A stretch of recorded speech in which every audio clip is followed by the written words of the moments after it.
Hey, good morning, good afternoon, or good evening, wherever you're at. I'm glad to have you here with me on Just Hear Me Out with D'Lo. So, check this out, man. Today's episode is going to be kind of short, but it'll be straight and to the point.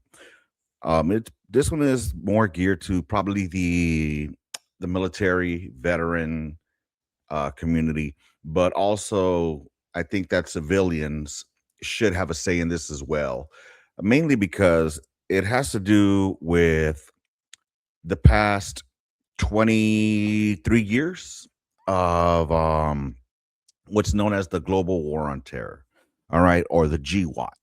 So, with that being said, I'd like to go ahead and have a discussion with y'all about how you feel regarding memorials. All right. Normally, when I feel a connection to something, then I know that the artistic value was really heartfelt. Like they really knew how to embrace what was provided to them. And like when I went to the Vietnam Memorial for the first time, I remember I was a young kid. I was maybe about 13 or 12. I don't remember. It was a long, long time ago. But I remember going through there, and I remember as you walk through the wall, you walk through the area where the wall is, you see all the names, and it reflects like all the cost of war, the heavy toll of war, and it's something it's very impactful. And as you get to when you finish it, there's also like a statue of three service members, and depicted there is those three service members of that era in their uniform, and it's just something that at least for me, it's just something that it made me feel like the person that put this together really understood the assignment. All right. I remember another time that I was out in DC, I went and saw the Korean War Memorial, the Forgotten War as it's called. And that one it was still in the process of being completed. But from what I had seen, it was these service members, and I'm saying service members because I want to encompass everyone. I don't want to say soldiers, I don't want to say marines, I don't want to say sailors, I want to the service members, because I mean the point of these memorials is not just to like select those that were just in that environment itself of the contact, or the ones that were out there living out in the elements. It's for everyone to who had participated in, to understand, to take them back to those days, and give the non-service member or the non-participant an idea of what it was like. So when I saw it, it was like these service members that were walking. They had like their ponchos on. For those that don't know what a poncho is, it's basically like your raincoat, like a rain gear. All right, they had that on, and they were had the rifles, and it looks like they were like treading through the mud, like en route to on a mission, just humping it.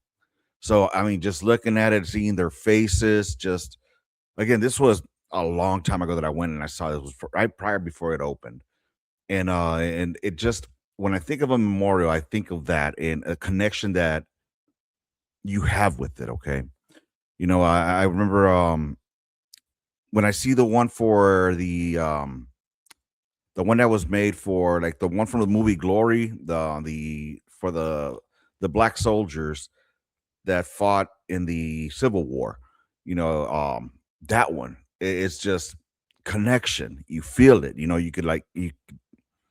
It seems like the person that actually did it, even if they didn't participate in it, they understood it and they immersed themselves in it. Okay. All that to say that look at the World War II one. I haven't been to that one yet, but my understanding is it's beautiful, and again, it captures and gives you, I guess, I don't know. I haven't been there, so I can't say I've been personally connected with it. But even just from the pictures that I've seen of it, I mean, it looks like wow. It was World War II, the greatest generation, as they say. So if they were happy with it, then I'm happy with it as well. And I've never heard any of those prior war fighters or those from those eras ever say anything negative about their memorials. Now, I mean, I've seen some veteran memorials that I've seen like around towns, you know, uh, and they've been really cool. Whether it be the battlefield cross, or it just be like a Iraq, Afghanistan memorial with the countries. Beautiful, awesome, dig them.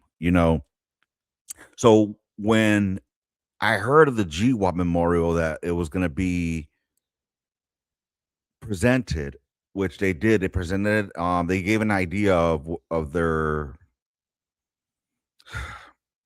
Look, once I show you the picture of it, you'll understand why I'm frustrated. But it's like whoever, and that's what pisses me off the most about this. Now that I'm thinking about, I'm getting more upset about it because look, there's supposed to be 20 people or 23 people that were involved in the process of making this monstrosity. And when I saw it, you know what? Let's just cut it. I'm gonna go ahead and put it on right now, dude. I'm gonna show y'all. I hope I can add this correctly.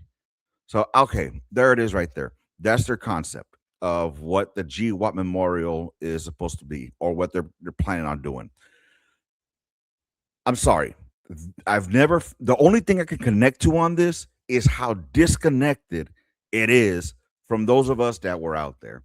And the worst part is that there's supposed to be people that were actually served and went out there that gave their input about what it should encompass, what it should unfold, what we should focus on.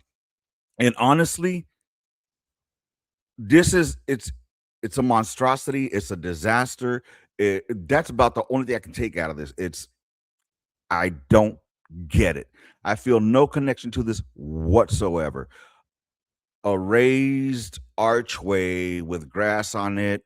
Apparently, okay, so there's supposed to be some elements on there that were supposed to, I guess, what's the word? I don't know. Allude to shit. I don't know. But it's to me, it's horrible. Okay. Apparently, there's a before you go into it, there's like a puddle that you walk into, so you could align your footsteps with those who had left footsteps, because there's going to be footsteps in there, or footprints.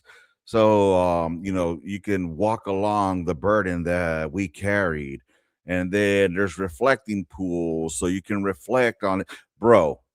Bro, you know what? You could have dumped a freaking pallet of water with Haji writing in it, wrapped in plastic, next to a HESCO barrier with a Rip It can on it, and maybe a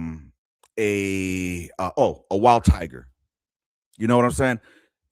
And that would have meant more than what this does. Okay, honestly, this has absolutely nothing that I can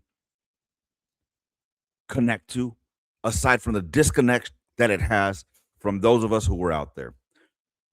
Now, if it was an archway like that, like I see it, like if it was an archway and it started with like, okay, 9/11, and then another panel would be like Afghanistan invasion, and then another panel would be like depicting Tora Bora, or when they got Bin Laden, and another one where Iraq, and scenery from Iraq, whether it be the cross sabers or the statue when they put the flag over his face and tore it down, or Saddam.